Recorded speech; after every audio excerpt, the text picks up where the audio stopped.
नमस्कार दोस्तों, स्वागत है आपका वोकल न्यूज पर और मैं आपके साथ हूँ प्रवीण मिश्रा। दुनिया इस वक्त डिजिटल मोड में चल रही है और भारत में भी अब हर जगह डिजिटलीकरण हो रहा है। दरअसल अब जेब में कैश लेकर चलना पुराने जमाने की बात होगी। भारतीय रिजर्व बैंक यानी आरबीआई एक खास उपयोग के लिए 1 नवंबर से डिजिटल रुपए को लॉन्च कर दिया है। आरबीआई अब अपनी डिजिटल करेंसी की हकीकत बनने जा रहा है। तो आज हम इसी पर बात करेंगे और आपको बताएंगे कि ये डिजिटल करेंसी कैसे काम करेगी और आपके लिए ये किस तरह से फायदेमंद साबित होगी। सबसे पहले आपको बता दें कि भारतीय रिजर्व बैंक ने अक्टूबर महीने की शुरुआत में घोषणा करते हुए कहा था कि वो जल्द ही खास इस्तेमाल के लिए डिजिटल रुपए का पायलट शुरू करेगा। इसके लिए केंद्रीय बैंक ने 1 नवंबर 2022 की तारीख तय की थी। ये फिलहाल पायलट प्रोजेक्ट के तौर पर शुरू किया जा रहा है। आरबीआई होलसेल ट्रांजैक्शन और क्रॉस बॉर्डर पेमेंट के लिए अपने डिजिटल रूपी की शुरुआत कर रहा है। अब आपको ई रूपी लाने का मकसद बताते हैं। दरअसल सीबीडीसी केंद्रीय बैंक द्वारा जारी किए गए मुद्रा नोटों का एक डिजिटल रूप है। वित्त मंत्री निर्मला सीतारमण ने भी आम बजट में वित्त वर्ष 2022-23 में ब्लॉकचेन आधारित डिजिटल रुपया पेश करने का ऐलान किया था।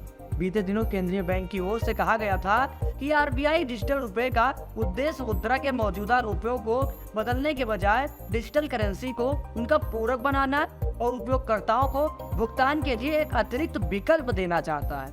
आरबीआई की ओर से पहले शेयर की गई जानकारी के मुताबिक सीबीडीसी एक पेमेंट का मीडियम होगा जो सभी नागरिक, बिजनेसमैन, सरकार और अन्य के लिए एक लीगल टेंडर के तौर पर जारी किया जाएगा। इसकी वैल्यू सेफ स्टोर वाले लीगल टेंडर नोट यानी मौजूदा करेंसी के बराबर ही होगी। देश में आरबीआई की डिजिटल करेंसी आने के बाद अब आपको अपने पास कैश रखने की जरूरत ही नहीं होगी, बल्कि इसे रखने की भी जरूरत नहीं होगी। आपको बता दें, ये रुपये को आप अपने मोबाइल वॉलेट में भी रख सकेंगे। इसके अलावा यूजर्स इसे बैंक मनी और कैश में भी आसानी से कन्वर्ट करा सकेंगे। सबसे बड़ी बात, इस डिजिटल रुपए का सर्कुलेशन पूरी तरह से रिजर्व बैंक ऑफ इंडिया के नियंत्रण में होगा। डिजिटल करेंसी आने से सरकार के साथ आम लोगों और बिजनेस के लिए लेन देन की लागत में कमी आएगी। हालांकि इस डिजिटल करेंसी के आने से देश की मौजूदा भुगतान प्रणालियों में कोई बदलाव नहीं होगा। आपको बता दें, इसे इस्तेमाल करना भी बेहद आसान होगा। आप किसी भी पेमेंट करने के लिए इस डिजिटल करेंसी का इस्तेमाल कर सकते हैं।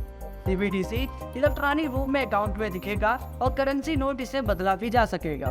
ठीक उसी तरह जैसे आप ऑनलाइन अपना बैंक अकाउंट बैलेंस चेक करते हैं या मोबाइल वॉलेट चेक करते हैं, उसी तरह ई रूपी को इस्तेमाल कर सकेंगे। डिजिटल रूपी को यूपीआई से भी जोड़े जाने की तैयारी है।